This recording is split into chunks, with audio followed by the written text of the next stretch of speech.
Une émission un petit peu spéciale puisqu'on reçoit les Servals avec Abdel qui est avec nous. Salut Abdel. Salut tout le monde, bonsoir. Et oui, Cédric, tu me faisais signe parce qu'il n'y avait pas la petite lumière rouge, mais sache que ça tourne quand même puisqu'on s'entend dans les micros. Cédric qui est avec nous du coup. Et bah bonsoir à tous les gars, bonne émission à tout le monde.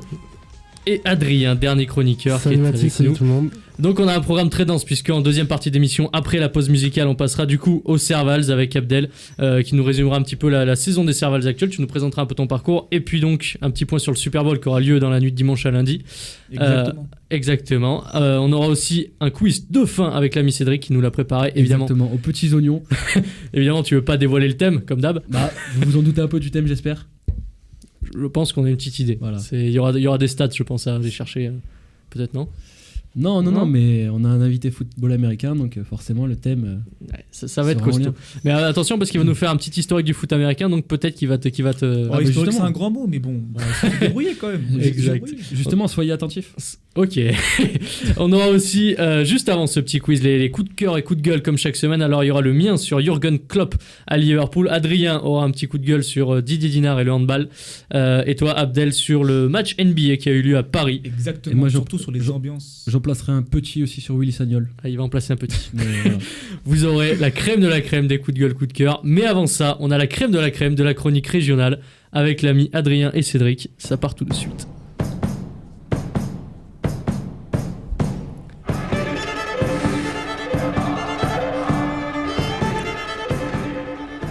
Et l'ami Céd. Et du coup, on se retrouve avec cette chronique régionale et la victoire de l'ASM contre le Stade Français, donc 29-19 ce week-end au Stade Marcel Michelin. À savoir que le Stade Français avait fait une grosse entame de match. J'avoue, j'y croyais pas à la mi-temps. C'est ça, puisqu'il pouvait mettre 2 essais dans la vue des Clermontois. Donc malheureusement, ou heureusement pour les Clermontois, du coup, un en avant juste avant la ligne d'en but et une passe qui n'atterrit pas dans les bras. Donc ça fait la diff à la fin. Donc 29-19, l'ASM qui se retrouve 7ème du classement à 2 points derrière le 6ème Toulouse. Du coup le classement du top 14 qui reste très très serré puisque le 3ème La Rochelle n'est qu'à 5 points devant.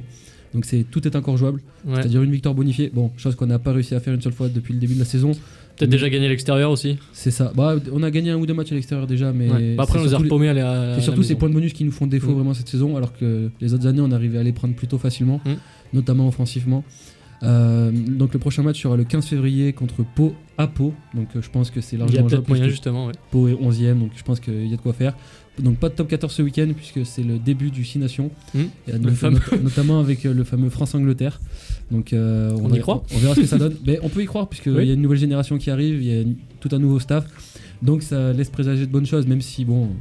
On ne sait pas tant qu'on n'a pas encore joué, mais surtout qu'on va tomber contre les vice-champions du monde. Ça c'est le problème. Donc mais il y a de quoi être excité quand même avec cette nouvelle équipe de France là. Tout à fait, il y a de très très bons joueurs, on les attend au tournant. Alors nous, point positif, mais ça peut être un point négatif à la fois pour certains, c'est qu'il n'y a que 2 Clermontois qui sont sélectionnés, donc l'équipe de l'ESM ne sera pas trop lésée. Ça fait un moment qu'il n'y en a pas eu aussi peu. C'est ça, donc moi je trouve que c'est une bonne chose personnellement pour le club, du coup, parce qu'on ne sera pas trop lésé.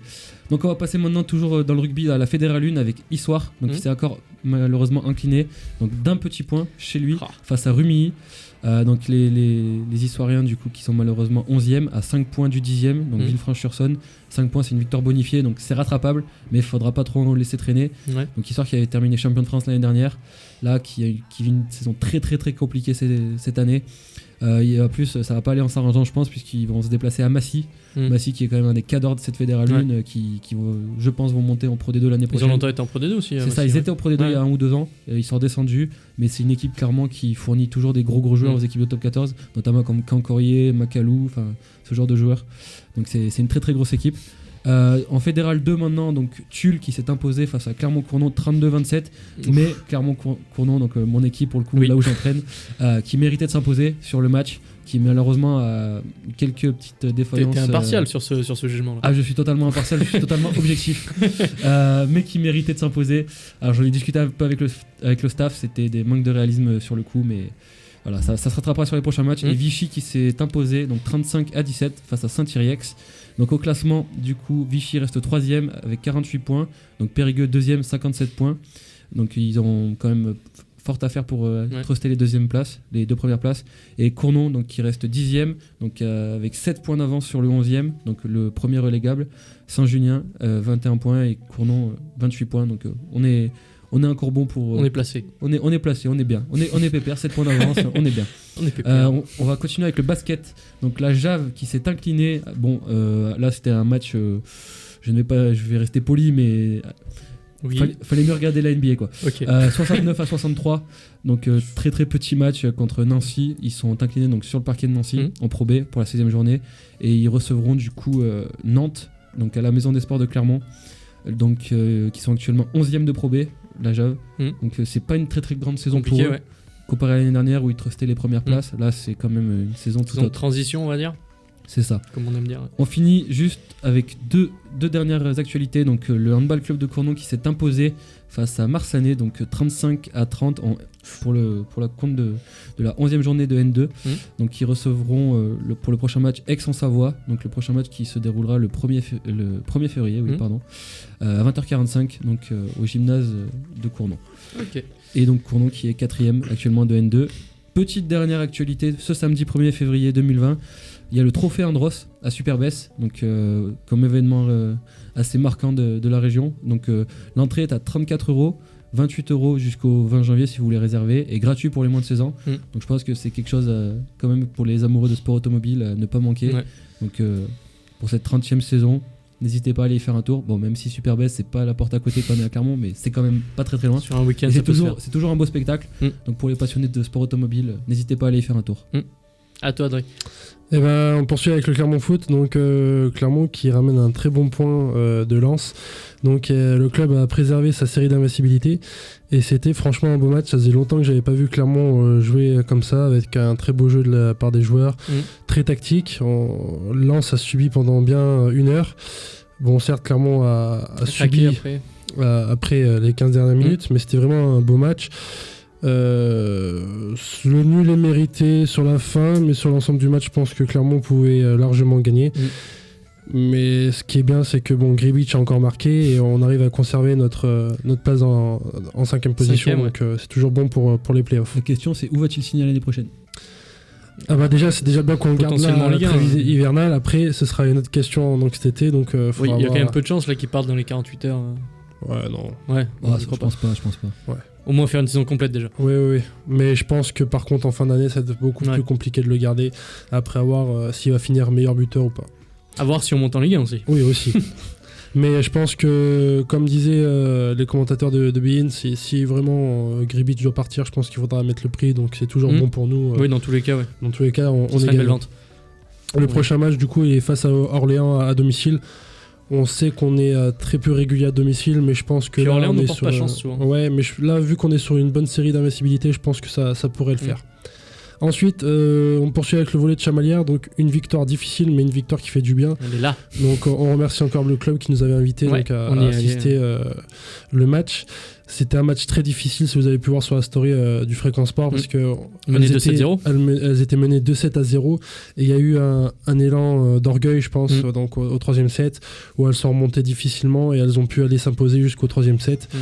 Donc c'est une excellente affaire au classement, puisque elles arrivent à, entre guillemets, bon, c'est pas encore fait, mais c'est presque fait, à se maintenir, donc c'est toujours bon. À savoir qu'elles vont jouer au prochain match face à France Avenir qui est dernier, la plus faible. Qui est dernier du classement. Ça devrait le faire. Bon, le sport nous promet des surprises, mais c'est faisable. On est favori, on va dire là-dessus. Oui, on est favori pour les Panthères. Ensuite, pour le hockey, alors là c'est plutôt une mauvaise nouvelle, c'est une défaite qui fait très mal pour les Sangliers. Donc les promus de l'an dernier se sont inclinés 6-4 face à Montpellier. C'est une défaite, comme j'ai dit, qui coûte très cher pour la suite du maintien, mais c'est pas pour autant qu'il faut baisser les bras. On espère qu'ils vont pouvoir se relever à domicile la semaine prochaine face à Neuilly. Et enfin, pour terminer, on finit avec le HB Cam, donc qui poursuit aussi leur série de victoires, qui s'impose 35-33 sur le terrain de Vaux-en-Velin. Très bonne affaire. À savoir que le prochain match est à domicile face à La Rochelle, et ça va être un match capital, puisque si elles gagnent, elles valident leur 4e place, donc qui est synonyme de play-off. Ouais. Et une toute petite dernière info, on vous en a parlé la semaine dernière, du coup ce jeudi aura lieu la course au CESO, donc si vous voulez venir participer là pour les amis de Staps qui vont ensuite partir au Népal, nous, on y sera, on aura une équipe énormissime avec Adrien et Cédric qui seront présents. Et on vous filmera tout ça, on vous fera une petite vidéo qui sera disponible après sur la chaîne YouTube, où vous aurez plus amples informations sur ce voyage. Et donc vous pourrez les contacter, les soutenir. Vous saurez tout. Voilà, vous saurez tout. Donc soyez au rendez-vous sur la chaîne YouTube. Ça risque d'arriver ce week-end, le temps de monter tout ça.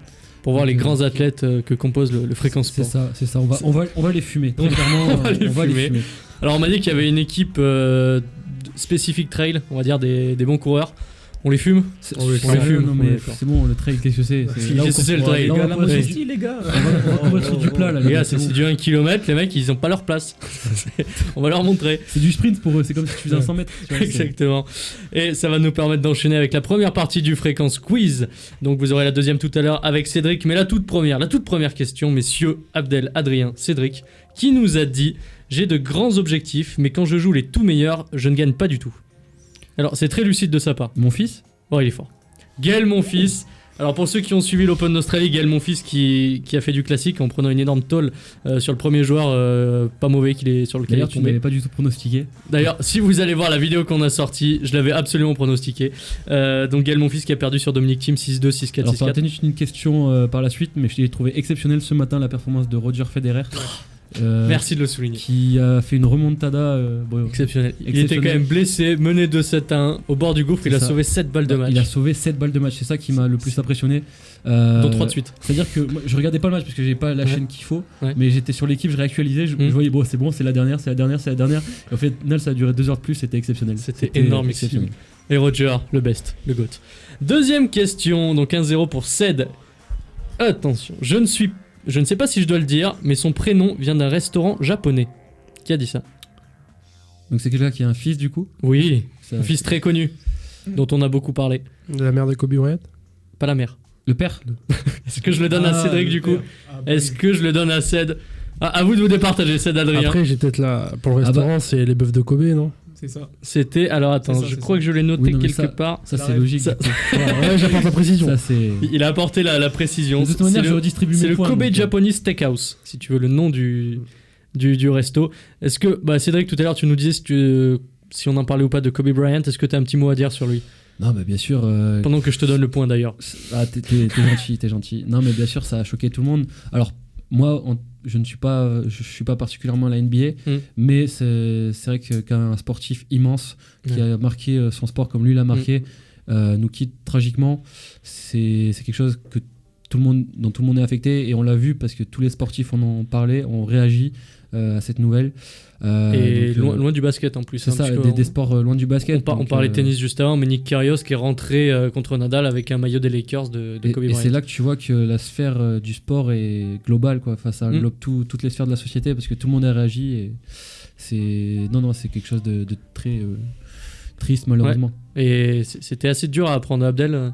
Ouais, au-delà de la carrière, de ses statistiques, de tout ça, il va vraiment laisser un héritage aux jeunes générations, aux générations qui constituent aujourd'hui peut-être nos parents, sur la Mamba Mentality. Ouais. C'est ce qu'il a développé au final. C'est vrai. Cette mentalité de tueur, de ne pas abandonner, de travailler, qu'il n'y a pas de chance. Le talent, c'est... D'ailleurs, c'est ce qui revient le plus là dans tous ceux qui lui rendent hommage, c'est sa mentalité quoi, qui revient en premier. Avant même. Je pense que t'es pas un champion comme il a été un champion si tu ne travailles pas et si t'as pas une mentalité comme ça. Et justement, il comparait avec Shaquille O'Neal qui lui était peut-être un petit peu dans une mentalité un petit peu plus légère, on va dire. Oui, il se reposait sur ses capacités. En même temps, il était monstrueux physiquement. Physique monstrueuse. Mais surpasser ses limites, même quand on est au sommet, c'est ça qu'il a voulu inculquer aux jeunes. Et aujourd'hui, c'est pour ça qu'en NBA, tout le monde est en deuil, que ça soit des petits joueurs aux superstars. Tout le monde est passé, tout le monde a joué contre Kobe, tout le monde lui a parlé. Et il a été une figure comme mentor ou grand frère pour certains, comme LeBron James, qui a mis peut-être 3 jours à réagir parce que il tombe de très haut, quoi. Et d'ailleurs, petite anecdote, LeBron James qui a battu le record de points juste avant. C'était le dernier tweet de Kobe d'ailleurs. Donc quelque chose de... Et d'ailleurs, le Lakers Clippers qui devait avoir lieu la nuit dernière a été annulé au final. C'est ça. Même pas, c'était ce soir. C'était cette nuit? Ouais. D'accord. Donc il a été annulé parce que on avait autre chose à faire à Los Angeles. Ils n'avaient pas tellement l'esprit. Le Staples Center est entouré par tous les fans qui sont encore en deuil à acclamer son nom, alors que voilà quoi. Ça va nous permettre d'enchaîner, messieurs, avec les échecs. Ça n'a strictement rien à voir. Sans transition. Mathis, t'es le meilleur pour les transitions. Exactement. Si vous vous souvenez, la semaine dernière, on a appris un mot exceptionnel, le Zugzwang. Non, Bien c'est sûr. pas possible, tu vas pas nous le faire toutes les semaines quand même. Les gars, qu'est-ce que le Zugzwang? Non, je déconne. Donc le Zugzwang, si vous avez suivi Abdel, t'as peut-être pas entendu, mais en fait, c'est quand vous êtes aux échecs et que vous êtes obligé de faire un coup qui va pas du tout vous arranger. C'est-à-dire, vous pouvez pas faire un coup qui va aller dans votre sens. C'est un coup qui va vous faire régresser dans votre position. Ça s'appelle un Zugzwang. Tu Mais alors- m'apprends un truc. Hein? Ouais. Tu m'apprends un truc. Et donc, nouveau vocabulaire des échecs. Qu'est-ce qu'une mazette, messieurs, aux échecs? Bah, mazette, c'est quand tu Tu perds sens- un coup que t'étais sûr de gagner. C'est-à-dire, tu fais oh, mazette. C'est ça ou pas? C'est pas ça. Ah, j'ai C'est pas tenté. ça. Non, mais c'est très très Non, bien mais j'ai tenté. tenté. C'est pas quand t'es sur le point de perdre ta reine, mais tu la sauves. Non, alors, ça définit pas un coup. C'est pas un coup. C'est quand tu perds, tout simplement, peut-être. Alors, bah, c'est un peu ça. Ça définit. Parce que tu vas te prendre un échec et mat. Peut-être, non Hein? Une humiliation. Non, pas une humiliation, mais ça définit la personne. Un novice. Ouais, bon, allez, je te l'accorde, Abdel. Si je vous dis que vous êtes une mazette aux échecs, c'est que vous êtes un débutant. Un noob, quoi. Un tocard, une Ouais. chèvre, un mazette. C'est vrai que Petite- mazette, c'est ouais. Ouais, C'est tu vois, pas mal. petite mazette, quoi. J'ai mon point, c'est bon, tu l'as noté. Tu as ton. Écoute, Yes. je viens de l'écrire, t'inquiète pas. Adrien qui est toujours à 0. Il va falloir m'envoler un point quand même. Hein. Écoute, tu iras te plaindre ailleurs. Messieurs, si je vous dis 2,6 secondes, et pas de vanne, d'accord? Ça correspond à quoi? J'avais envie d'en faire une, mais. Ils ont tous une vanne, les. On a Ça tous co- la même, je crois. Ouais. C'est pour ça que je te dis pas la fin. 2,6 secondes, les gars. Ouais. Ouais. Ouais. Le temps qu'a mis Neymar à se blesser. Je savais que t'allais partir en n'importe quoi. 2,6 secondes. 2,6 secondes. que- Qu'est-ce qu'on. Il y a un temps qu'on indique souvent et qui est très court, comme ça, en quelques secondes. Ah, pour changer des pneus au Ouais. Formule 1. Non. Non. Alors, c'est de la Le mécanique. passage au stand. C'est de la mécanique. Oui. T'es pas loin. T'as même trouvé C'est un en des deux F1. sports. En F1 En moto T'as trouvé les deux sports maintenant, Donc, du coup, en moto. F1 et moto. Du coup, c'est le temps moyen passé au stand. Non, c'est pas les stands. Non, c'est pas les stands. Rien à voir du avec les tout. stands. Mais il y a F1 et moto. C'est le temps de démarrage Le temps de 0 au 100. Le temps du 0 à yes. 100 en MotoGP et Formule 1. Alors, ça met 2,6 secondes. Donc, je sais pas si ta Citroën C fait la même. Ben oui. Mais oui. C'est pour ça qu'elle est si rayée d'ailleurs. Donc, à noter quand même que la F1, une F1 et une MotoGP ont le même temps du 0 à 100. C'est 2,6 pour les deux. Par contre, sur 200 mètres, c'est la moto qui prend l'avantage avec 4,8 secondes en 200 C'est mètres. étonnant ça pour le coup. Ça, c'est une info étonnante. C'est une info, monsieur. Non, logique, elle est plus Non, légère. le poids, oui. Oui, elle est Ouais. plus légère donc. Bah, ça a étonné Ced. Je sais pas, je me dis Laissez-le. de nature qu'une voiture était plus puissante qu'une moto. Ouais. Mais c'est pour ça. Bah, et en fait, justement, bon, ce qui est à noter, c'est que sur un circuit, par contre, c'est la F1 qui va dépasser parce qu'elle a une meilleure adhérence. Mais donc, du coup, en puissance pure, c'est la moto. Qui m'a trouvé la réponse? Bah, Je viens c'est moi, d'oublier. et- Ah oui, pardon. Même si je me suis trompé par la suite. Non, mais c'est vrai. Messieurs, en 1950, on va rester dans le même domaine, dans le domaine de mécanique. Louis Rosier, je sais pas si vous l'avez connu, et son fils Jean-Louis Rosier, ont remporté les 24 heures du Mans, mais il y a eu une particularité dans cette course. Ils ont fait quelque chose de particulier pour gagner les 24 heures du Mans. Ils ont- Louis Rosier et Jean-Louis. Ils ont pas fait de changement.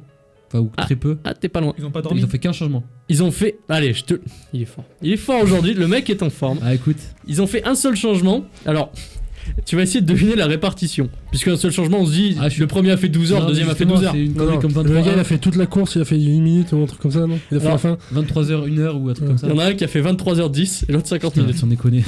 Et à l'époque, ça faisait juste 2 tours. En fait, le pire, c'est qu'il s'est élancé, il a fait 2 tours, il a passé à son père qui a fait 23 heures enchaîné. Donc, Ah, mais d'accord, c'est même pas à la fin. non, c'est au même début. pas- C'est même pas pour dire vas-y, participe. Non, C'est d'accord. Ah, ouais. c'est au tout début, c'est vas-y, fais tes 2 tours et après j'y vais. Je suis content, j'ai fait mes 2 tours.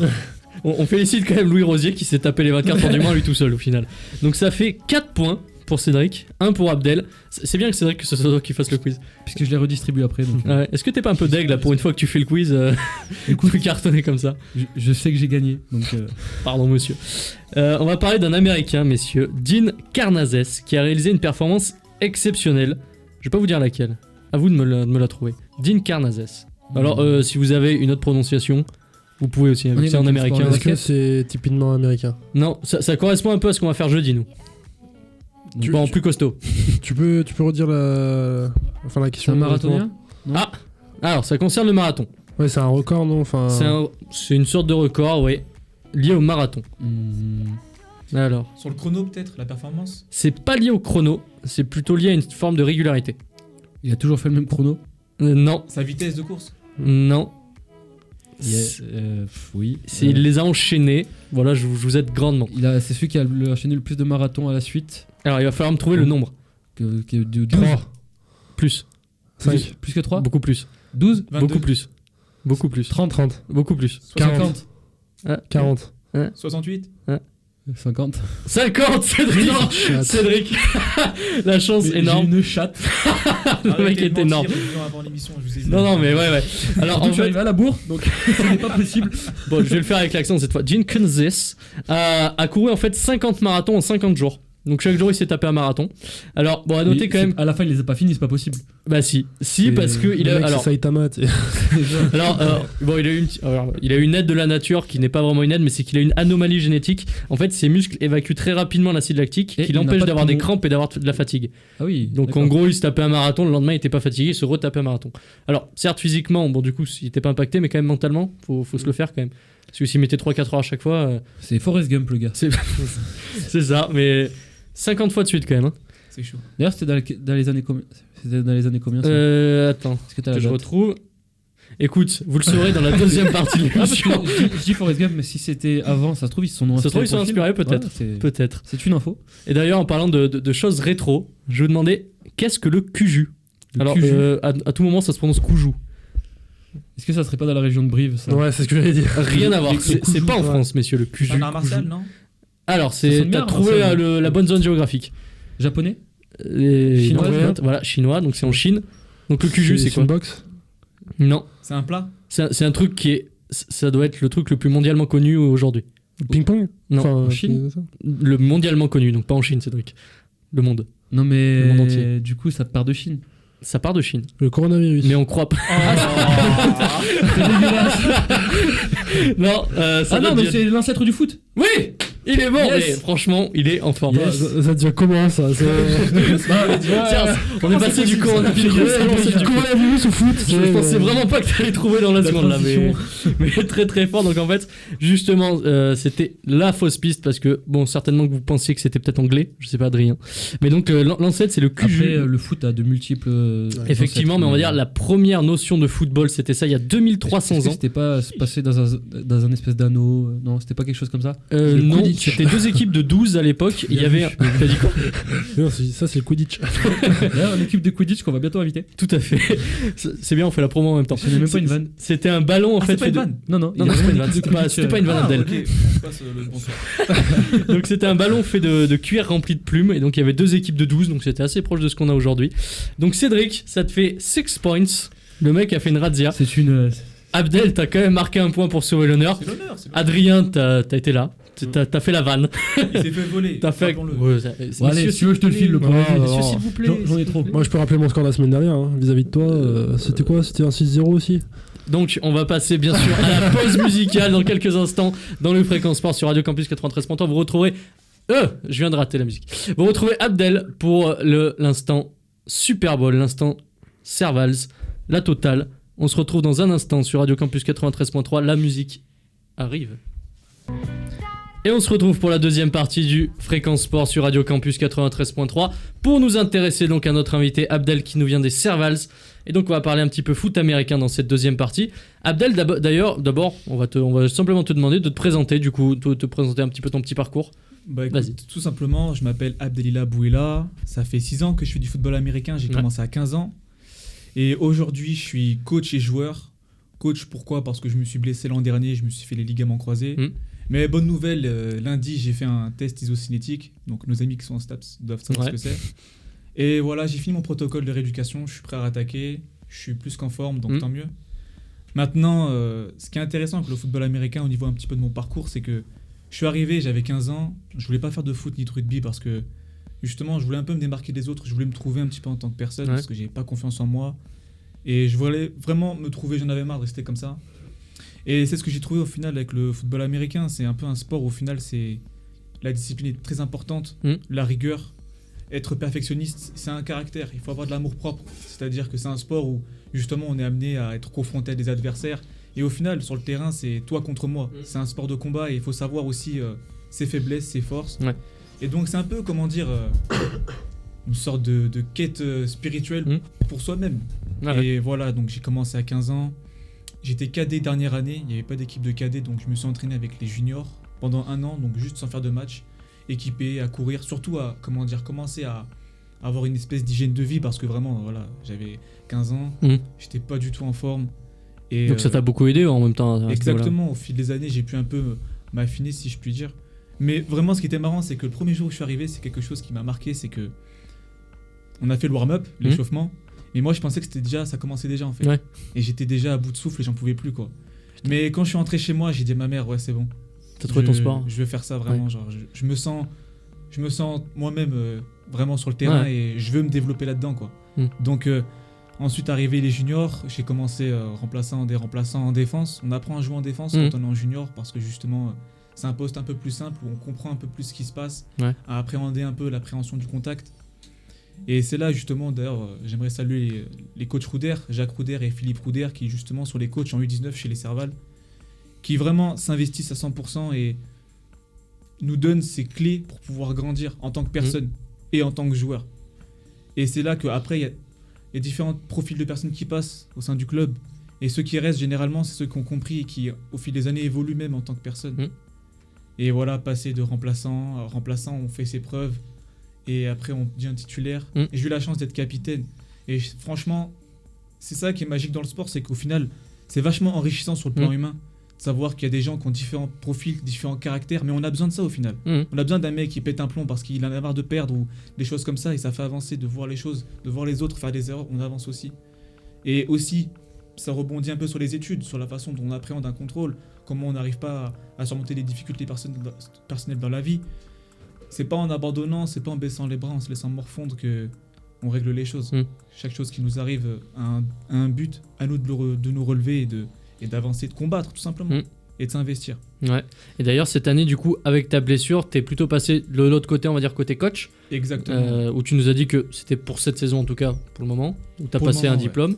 Et t'as la vision coach du coup cette année. C'est ça, ouais. Vu que naturellement j'aimais bien prendre le leadership, notamment en junior. Ouais, vu que t'es devenu capitaine. Expliquer, j'ai vraiment pris goût à rendre ce qu'on m'a donné. Quand j'arrivais à 15 ans, Guylaine Amblard était le capitaine de l'équipe junior. J'avais pas confiance en moi, j'avais peur, je me sentais un peu jugé, etc.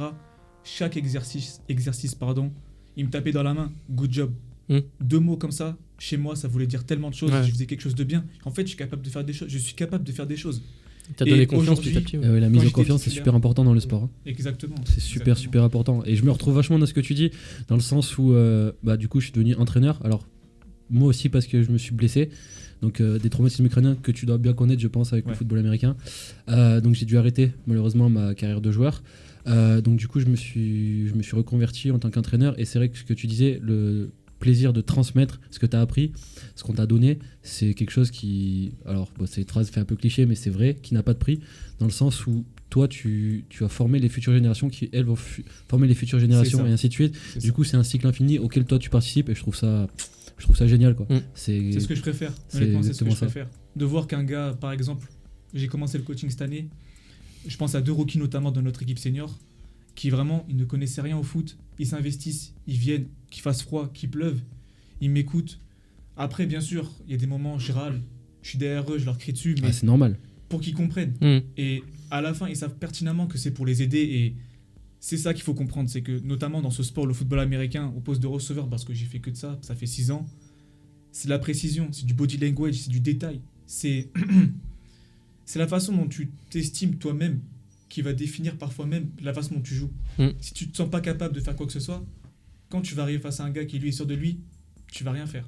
C'est exactement ça. La confiance en soi dans le sport, c'est quelque chose... Et encore plus là, moi dans ma spécialité, mais le tennis, parce que tu es en 1 contre 1 en plus. Donc à la limite, dans un sport collectif, tu peux toujours avoir les collègues qui peuvent essayer de t'aider, ou tu peux toujours sortir si jamais tu es vraiment pas bien. Mais quand tu vas au tennis, si jamais... Justement, la confiance, et tu parlais tout à l'heure de Roger, mais par exemple un Djoko ou autre, quand tu vois un mec qui est bourré de confiance en face de toi, et toi justement ça te fait énormément douter, faut réussir à inverser cette tendance. C'est vraiment pas facile. Et ça passe aussi par l'ambiance dans l'équipe. Je pense que alors j'ai 2-3 connaissances du coup dans les Servals, mais ce qui ressort vachement, c'est cet esprit de camaraderie, de famille dans votre équipe. Et c'est ça que je trouve top et que je trouve super important. Et Alors après, il y a tout ce côté un peu américain, c'est-à-dire good job, comme tu le disais, tout ce langage, tout ce comment dire, ces mots-clés, c'est le jargon. Voilà, tout le jargon qui est autour du football américain, qui je trouve met en plus dans votre sport une ambiance particulière, qui fait que tu te sens vraiment investi et particulier, comme tu le disais toi tout à l'heure. Et c'est ce que je trouve d'un œil extérieur, hein, que je trouve vraiment énorme dans votre sport et qui donne envie de pratiquer. Alors justement, est-ce que cet esprit de famille vous aide justement, toi, tu penses, à vous dépasser, à gagner les matchs, à aller de l'avant, ou c'est quelque chose que tu penses même si tu l'avais pas, Bah honnêtement, cet esprit de famille, franchement, c'est comme ça que j'ai grandi du coup. Dès mes 15 ans dans mon équipe, mes coéquipiers, c'est avec eux que je m'entraîne, que je fais du cardio, que je m'investis, que je souffre entre guillemets, tu vois. Tout le temps avec eux, tu t'entraînes, tu fais tout avec eux. Pendant les matchs, on perd ensemble, on gagne ensemble, on pleure ensemble, on crie ensemble.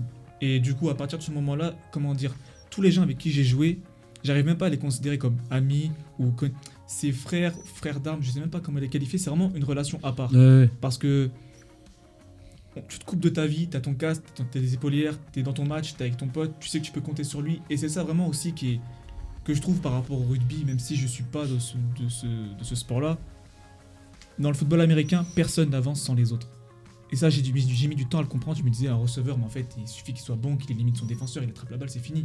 Sauf que si le gars en ligne, il bloque pas les gars qui veulent bloquer le quarterback il te fait pas la passe, s'il te fait pas la passe, tu marques pas, donc tu perds.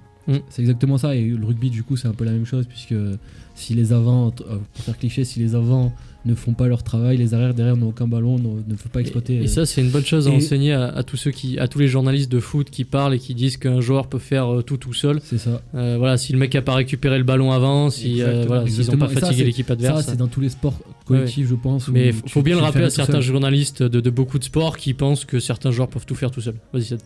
Et justement ce que je trouvais ouf aussi, ce que je trouvais super bien, c'est en ayant vu quelques matchs, je trouve que limite, alors c'est pas pour dénigrer le public, hein, bien au contraire, c'est que je trouve que les remplaçants, ou du moins l'équipe qui ne joue pas l'action, met beaucoup plus d'ambiance, c'est-à-dire avec les good job, again, enfin, même les petits chants, let's go defense, je trouve que ça met beaucoup plus d'ambiance que juste le public.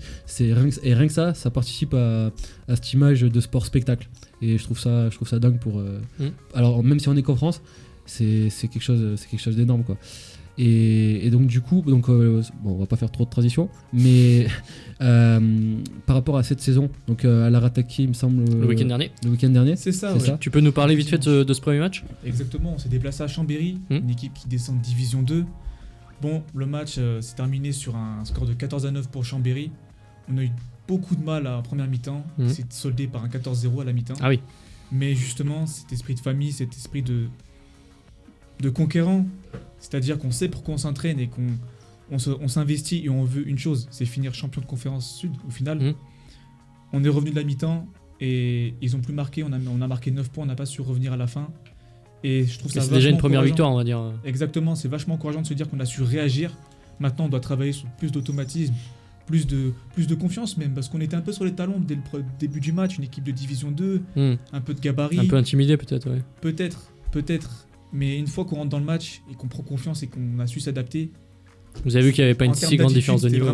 Vraiment, même moi en tant que coach, j'ai pris un plaisir incroyable parce que je me disais, j'ai fait quelques ajustements. Je vois que les mecs qui rentrent, ils ont envie. Il y a un mec qui est blessé, hop, il le remplace avec du cœur. Il se dit, ok, Kevin, il est sorti, il s'est blessé, pan. Je vais prendre sa place et je vais tout donner.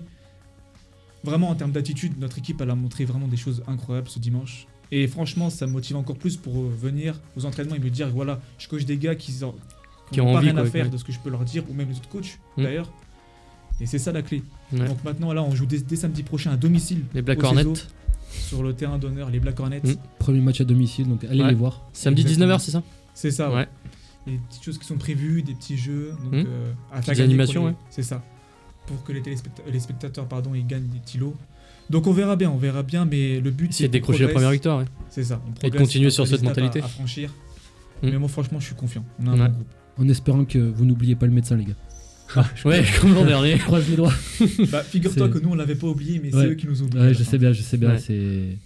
c'était compliqué, surtout que c'était filmé ce jour-là, il me semble. Il y avait France 3 était venu. C'est ça. Ouais. Donc c'était vraiment dommage pour le coup. Et... D'ailleurs, depuis que tu l'évoques, France 3 se déplace aujourd'hui et jeudi aux entraînements pour nous filmer et vont assurer aussi la couverture.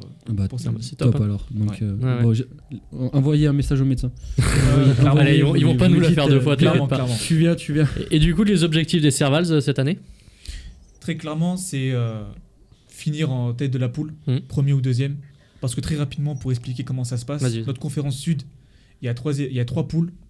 Il y a 2 poules qui sont constituées de 4 équipes. Et notre poule, qui est constituée de 5 équipes. Par conséquent, vu qu'on a une équipe en plus, on a plus de matchs. Si on finit en premier ou deuxième, on accède directement aux demi-finales de play-off. Par contre, les 2 autres poules, les premiers et deuxièmes, eux, débuteront directement à un quart de finale. Donc nous, on affrontera les vainqueurs des quarts de finale à côté. Quoi.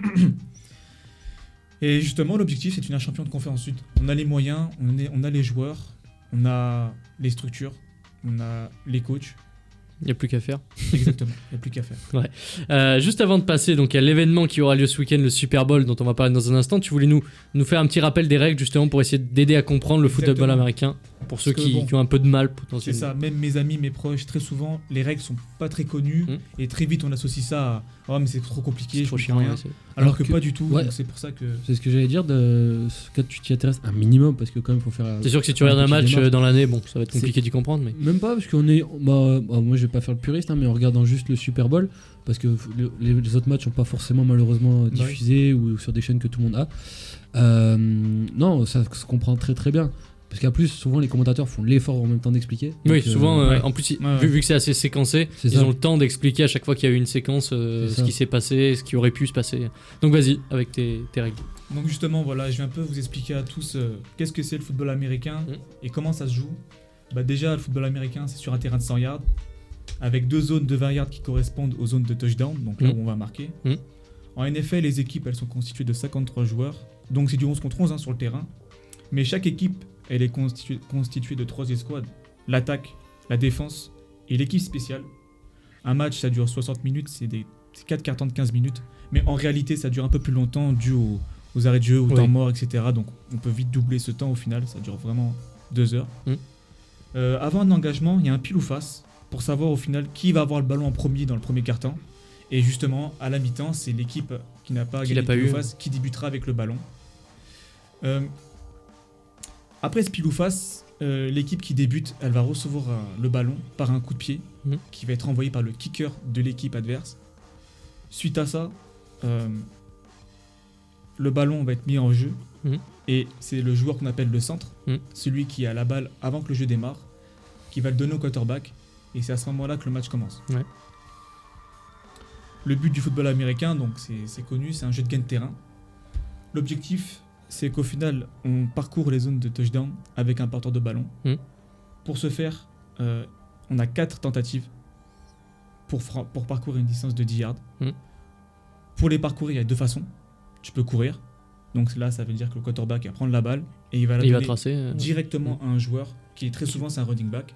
Donc il va prendre la balle, il va courir et se faire plaquer. Et là, le jeu il se termine. Ou alors, tout simplement, on peut faire la passe aussi. Donc là, le QB il prend la balle. Il regarde, c'est un receveur de libre, il lui lance, le receveur la catch, et là il se fait plaquer et le jeu s'arrête. Maintenant le truc c'est quoi? C'est qu'au final la défense, son rôle c'est quoi? C'est de griller les tentatives adverses pour essayer de récupérer la balle. De lire le jeu.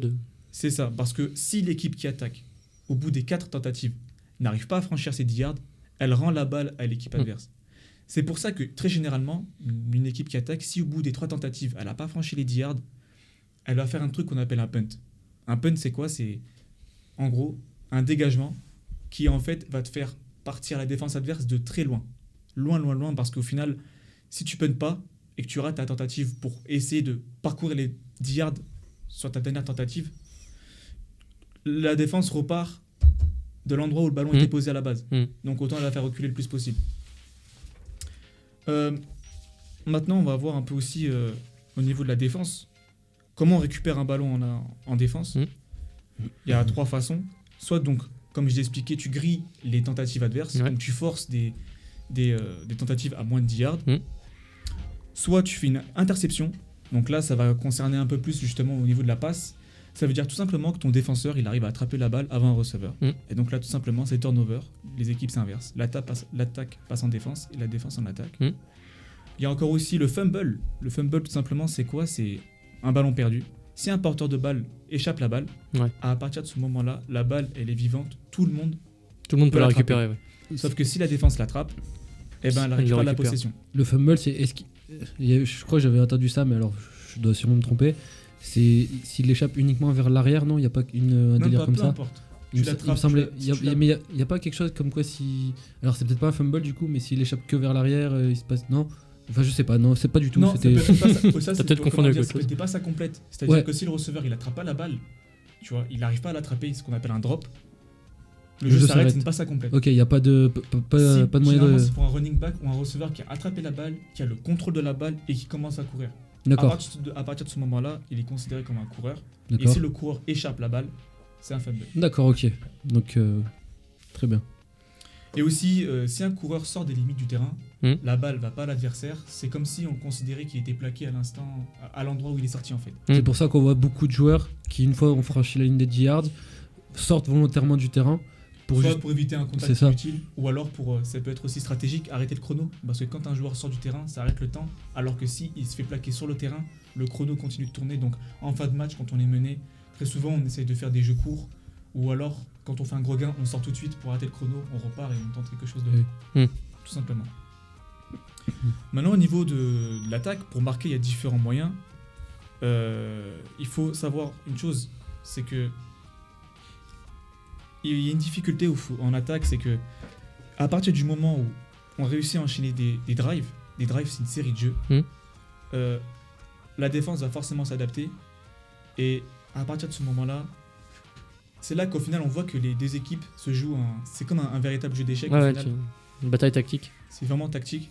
Et donc pour marquer au final, il y a une façon qui est très simple, c'est franchir la ligne de touchdown avec la balle, ça fait 6 points.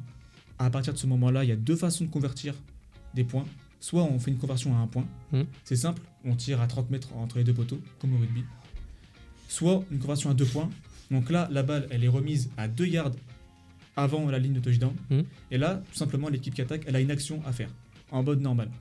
Si elle refranchit la ligne, ça fait 2 points supplémentaires. Mais c'est dangereux parce que forcément, la défense, elle a moins de zone à couvrir. Donc c'est plus compliqué. Mais c'est un pari que tu prends, généralement, quand tu es mené au score et que tu veux scorer un peu plus. Tu veux marquer, Il y a aussi, quand généralement, on est proche de la zone de touchdown, mais qu'on n'arrive pas à convertir cette fameuse 4ème tentative pour avoir les 10 yards, on fait ce qu'on appelle un field goal. C'est un coup de pied. Comme au rugby, c'est simple, on tire entre les deux poteaux. Là, ça fait 3 points. Donc une sorte de pénalité ou de drop plutôt. De drop c'est ça. Totalement. C'est ça. Plus pénalité du coup parce que c'est. Ouais, c'est arrêté. C'est plus. Enfin, c'est pas arrêté. Mais c'est dans le jeu. Mais enfin, c'est un peu un mix des deux. C'est un mix des deux, ouais. Parce que t'as un peu plus de temps peut-être. Bah, c'est que le ballon est en mouvement et c'est un joueur qui le reçoit, c'est ça? En fait, c'est en 2 temps. Il y a un joueur qui fait la passe, un holder, qui prend la balle et qui la maintient au sol pour que le kicker la frappe et puis pour qu'elle parte entre les deux poteaux, quoi. Sauf que du coup, la défense elle peut essayer de la taper, de la contrer. C'est ça. Donc c'est limite un drop. Hein. Ouais, bah c'est entre les deux parce que le ballon est au sol finalement. Enfin, c'est un peu entre les deux. Et du coup, donc là, comme on le disait, donc ça. Attends, 2 secondes. Ça allait être le Super Bowl. Ça va être le Super Bowl, pardon, ce week-end. Donc c'est Kansas City contre San Francisco. Contre les 99ers de San Francisco. J'ai révisé. Et contre les Chiefs de Kansas City, du coup. Donc qu'est-ce que tu peux nous dire là-dessus, Abdel, du coup? Toi, est-ce que personnellement tu as suivi cette saison de NFL ou est-ce que tu t'intéresses pas forcément Si, je me suis quand même intéressé parce que bon, je suis fan des Rams. Hein, je pense que là, tous les fans de NFL qui écoutent doivent serrer les dents un petit peu. D'ailleurs, juste le maillot derrière. En plus, allez regarder sur les vidéos, vous aurez le maillot. C'était à l'époque de Saint-Louis, mais. Mais après, pour ce Super Bowl-là, franchement, ça va être un beau match. Vraiment, c'est 2 superbes équipes. Kansas City, c'est vraiment une équipe au profil très offensif. Avec leur quarterback star, qui sûrement va être MVP. Ouais. Mahomes, c'est un joueur incroyable, extraordinaire. C'est un peu vraiment... on pourrait comparer ça à un Messi, quoi. Ce qu'il fait... J'ai vu des highlights de lui, c'est abusé. Le bras qu'il a, les passes qu'il peut faire, le QI qu'il a. Le QI qu'il a. Extraordinaire. Et puis en face, Le QFootball, ouais. Oui. Mathis, s'il te plaît. Un peu de respect. Et donc, ce que tu nous disais, c'est que vu que c'est deux équipes très offensives, il y a peu de chances de retrouver la purge qu'on a eu l'an dernier en Super Bowl, où le Super Bowl l'an dernier était assez catastrophique quand même. Il y a moins de chance. Ah, le show à la mi-temps était pas mal. Hein. Ouais, bah alors ça, j'ai envie de dire, c'est le seul truc régulier, mais enfin, sur le terrain, c'était peut-être le dernier quart-temps qui était un petit peu plus emballant. Peut-être, ouais, mais après, voilà. Moi aussi, les gars, j'ai préparé quelques petites notes par rapport au Super Bowl.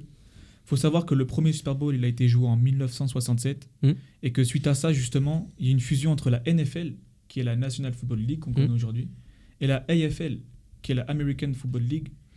Et suite à ça, en fait, ces deux ligues sont devenues des conférences, donc la NFC et la AFC. Et chaque conférence, elle est composée de 4 divisions qui elles-mêmes sont composées de 4 équipes. Donc chaque conférence a 16 équipes. Ces 16 équipes, durant tout le championnat, vont s'affronter. Les 2 premiers de chaque Conférence de chaque division, vont s'affronter en play-off. En fait, c'est des sortes de poules. C'est ça. Si on peut c'est un peu comme en France, où tu nous as expliqué tout à l'heure. C'est ça. Et puis après, c'est un peu le même fonctionnement qu'en NBA. C'est un set de play-off où justement, il va y avoir une finale de conférence. Et le meilleur en fait, de la AFC et le meilleur de la NFC vont s'affronter. Et c'est le Super Bowl, au final. C'est qui va déterminer le champion. Du coup, le champion des champions. Et comme en NBA, ça se joue en 4 rencontres gagnantes. Tu nous as dit les en matchs. NBA, c'est en 4 manches gagnantes. Là, c'est un seul match. Et c'est pour ça que justement, c'est assez spécial pour les Américains parce que faut savoir une chose, c'est que pour les Américains, le football américain, c'est l'occasion d'être réunis, de faire un sport qui réunit tout le monde, un sport populaire, faut pas l'oublier, patriotique, la nourriture, l'ambiance, c'est vrai. Des fanfares, les trompettes, des shows de mascottes. Les pom-pom girls, enfin tout est réuni pour passer un bon moment et c'est vraiment dans leur culture. C'est quelque chose de global là-bas puisque on préparait un petit peu, du coup j'ai vu quelques stats, c'est des choses assez marrantes, c'est-à-dire que c'est le jour où il y a le plus de dépôts d'absence pour cause de maladie aux États-Unis. Alors maladie, bon, chez nous on a de la chance, c'est à 1h du matin donc il n'y a pas le boulot. C'est ça, donc du coup nous on peut le voir. D'ailleurs ça sera donc depuis 2 ans, c'est diffusé sur TF1. Il me semble, donc c'est quelque chose de très bien, je trouve, pour la popularité de ce sport, qui en France n'est pas très très grande, mais que le Super Bowl soit diffusé sur TF1, je trouve ça très très bien. C'est la preuve que ça commence justement à progresser et à évoluer au final en termes de communication sur l'existence même du football américain en France. Puisque c'est quelque chose qui devient de plus en plus populaire en plus en France, donc il y a de plus en plus d'équipes. Là, plus, il me semble qu'en Auvergne, il y en a une deuxième qui s'est montée, sauf erreur, ou qui va d'équipe de football américain, il me semblait, mais ça doit être une erreur. Pardon ? On vérifiera. On vérifiera en post-prod. Ouais. Donc moi, ce que je vous propose, du coup, comme on va arriver à la fin de l'émission, c'est de passer à la deuxième partie du quiz. Donc, alors, juste avant, tu nous fais un petit prono, Kansas ou San Francisco ? Honnêtement, sachant que justement San Francisco fait partie des franchises qui ont le plus de Super Bowl. Ouais, 5, tu nous disais, 5, qui peut égaliser à 6. Voilà, Pittsburgh est la franchise qui a le plus de Super Bowl avec le nombre de 6. Ils le font ou pas alors ? Moi, je suis pour Kansas City. Ok. Donc, si vous voulez suivre les conseils du Fréquence Sport, misez sur Kansas City. Il y a des chances qu'on se plante, c'est possible. Watkins, c'est un grand receveur. Moi, je compte sur lui.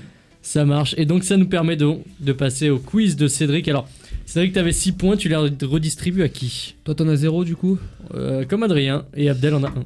Alors, Abdel, du coup, comme c'est un quiz entre guillemets spécial pour toi, je vais en donner 3 à Mathis et 3 à Adrien. C'est gentil. Mais je pense que tu vas les éclater. Tu vas nous éclater. Dis pas ça, après les gens ils vont dire que je suis nul. Là, je pense que c'est pour toi.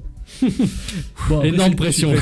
C'est sur de la culture, c'est un peu des questions aussi historiques, donc sur le Super Bowl et sur la NFL. Ok. Donc, du coup, on va commencer. Alors, on parlait des places tout à l'heure au basket qui valaient une fortune, qui coûtaient très cher. Du coup, là, on va parler des places au Super Bowl. Donc, le prix moyen pour une place de Super Bowl. 4,50 c'est un poil plus, je vais pas te mentir. Ouais.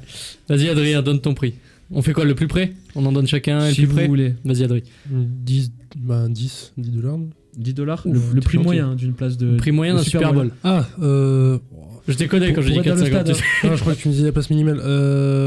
Voilà, moyenne, tu me la donnes. 1000 $, $. je crois. Combien ? 1000 $. 1000. Ok. Mathis. Abdel. Vas-y, Abdel. 6005. Ouf. Ok. Mathis. Allez, 3000 on va dire entre les deux. C'est Abdel, il n'y a pas de secret, c'est 6785 $. Ah d'accord. Ouais. D'accord, il a le bossé prix moyen. Donc ça veut dire qu'il y en a des plus chers, il y en a des moins chers, mais c'est quand même j'ai la assez fourchette élevé. si tu veux. la minimum des minimums, c'est 2500. Ouais, donc. Et la plus haute, tu vas halluciner, c'est 360 000 $. Les 360 000, c'est sur le fauteuil joueur en fait. Tu réserves, tu privatises un endroit, tu peux ramener, je crois, 32 personnes avec toi. Mais vraiment, c'est 360 000. Mais du coup, c'est 360 000 pour 32 places au final. Si tu peux ramener des gens avec toi. Il y en a qui sont tout seuls. Hein. T'imagines le mec, je privatise 32 places. C'est ça, mais tout seul, du coup, il est limite. Donc Abdel qui revient, donc 3, 3 et 2 pour Abdel. C'est ça. Donc, alors, du coup, on va parler du premier Super Bowl. Donc, on parlait du prix moyen du Super Bowl, là. Ouais. Alors, du coup, le prix du billet le plus cher pour le premier Super Bowl. Est-ce que c'est le prix le plus cher de l'histoire ou pas du tout? Non, le premier Super Bowl de l'histoire. Hein. Oui, mais je veux dire, est-ce que c'était... C'est vendu pour moi, $5. $5 pour Abdel. Moi, je suis sur 10. 10. Je redis 4,50. 4,50 Ah si. Alors du coup c'est Adrien puisque c'était $12. Ah. Donc c'est quand même loin du prix moyen de... Oui, ça a un peu augmenté on va dire. C'est ça, donc puisque c'était le prix... Bon après avec l'inflation, je pense pas qu'on arrive quand même aux $2000. Ouais non. Puisque c'était en 1966, donc c'est quand même assez loin. 12 Alors il y a une stat donc assez étrange si on peut dire. Ouais. 85%. À quoi correspond cette stat lors du Super Bowl? De temps d'arrêt de jeu, enfin où il n'y a pas de jeu. Non, alors c'est plus c'est le temps non effectif de jeu. C'est plus une stat sur les gagnants, on va dire, sur les gagnants. Sur les gagnants. 85% de la conférence Ouest. Non. Est. Abdel, t'as une idée? 85% ne remportent pas l'année qui suit le Super Bowl. Non. Alors ça, c'est peut-être une stat. N'est pas en statistique finale vraie, l'année suivante. Non. Ouais, des trucs comme ça. Non, c'est pas celle-là. C'est sur une des deux équipes à chaque fois. Oui, que ça tombe. C'est que sur une des deux équipes.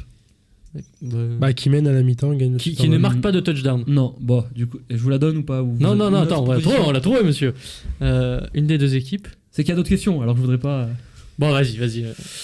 C'est que à 85% du temps, l'équipe qui joue en blanc gagne le Super Bowl. D'accord. D'accord. C'est pour ça. Il y a toujours une équipe qui joue en blanc? Il y a toujours ça dépend des clubs. Hein.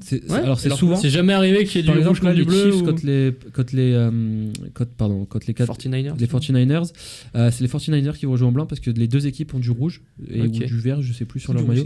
Du rouge. Quand on nous a dit de parier sur Kansas, finalement parier sur San Francisco. Voilà. Donc vous verrez. Ok. Donc comme ça vous avez le choix. On se retrouve la semaine prochaine pour ta stat. Quatrième question, on parlait du premier Super Bowl tout à l'heure. Quelle était l'affiche du premier Super Bowl? Pittsburgh? Non. San Francisco? Green Bay contre quelqu'un? Green Bay, oui. San Francisco? Non. Ok. Attends, Green Bay, c'est quelle conférence? Green Bay, c'est les Packers de Green Bay. C'est. Oui, quelle conférence? C'est à l'est ou c'est à l'ouest? Adèle, c'est les conférences ouest, non? Il me semble que c'est à l'est. À l'est, donc il faudrait qu'on cherche une ville dans l'ouest. Moi, je vais vous aider à aller en playoff cette année. En playoff?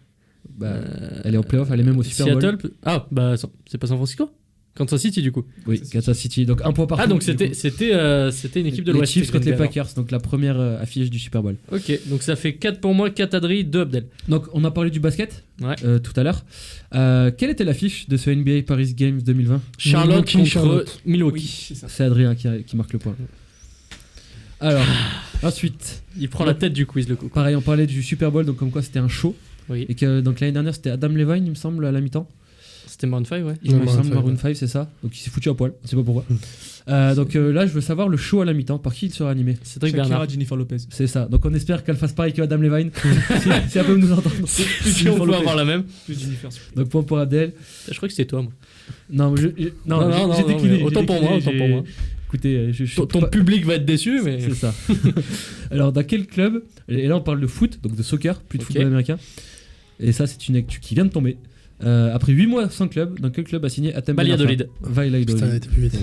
Bingo. Il est au taquet sur le foot. 5-5-3. Alors, là, ça. C'est une balle de match, monsieur. Je sais pas si ça ira vite. Alors, il reste 4 questions. Il reste. Alors, il reste 2 minutes surtout.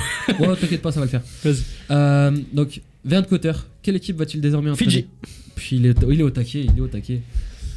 À croire que je lui ai donné la réponse. Écoute, ça c'était moi tout à l'heure. Alors, on parlait de record de points tout à l'heure avec Kobe Bryant, donc durant la partie un peu plus hommage. Combien de joueurs ont marqué plus de 30 000 points en carrière NBA? 6. 3. 5. Abdel. Et du coup, c'est 7. Donc c'est pépère. Mathis, tu remportes le point. Merci monsieur. Ça fait 7 pour moi. Tu gagnes par défaut quand même. Je sais pas si c'est pour toi. Alors, avant-dernière question du coup. Oui. Et justement, de ce classement des 7 premiers donc, qui ont marqué plus de 30 points, à quelle place place Kobe Bryant. 4ème. 4. Ouais. Ils sont trop forts. Du coup, je mets un point pour Adrien parce que quand même, il faut. Non, mais non C'est un scandale Donc, complet. dernière question. Oui. Et là, c'est point sur le score. Tu lui donnes vraiment à lui alors que je l'ai trouvé Point avant. sur le score, s'il te plaît. Ok, bah, une arnaque complète, 7 pour moi, 6 pour Adrien, 3 pour Abdel. Donc cette question vaut 4 points. Abdel, c'est pour toi. Vous notez à quel point je vais me faire Quelle rentrer, était quoi. l'affiche du Super Bowl l'année dernière? Rams, Patriots. C'est parfait. 4 points pour Abdel, Abdel. c'est volé complet. Bah, Il est 21h59 les amis. Hop, on rend l'antenne. Abdel, du J'ai coup, tu gagné. reviens à Merci. égalité avec moi. On est à égalité tous les deux. Donc, on a un perdant, c'est Adrien. Merci beaucoup, en tout cas, Abdel, d'avoir été avec nous. Pas C'était de un soucis, très grand avec plaisir. plaisir. C'était Et cool. on remercie beaucoup les Servals, donc, du coup, et on vous encourage à aller les supporter donc, dès ce samedi C'est à ça, 19h au CESO, du coup, tout simplement. au terrain d'honneur. Merci, Adrien. Merci, Cédric, d'avoir été là ce soir. Merci à toi, Comme Mathis, d'avoir d'habitude. animé cette émission comme Merci à personne. toi. Comme personne. Personne d'autre ne l'aurait fait aussi bien. Et on vous dit merci beaucoup, à la semaine prochaine et à jeudi pour ceux qui viennent pour la course. Évidemment, on va être énormissime. Ciao.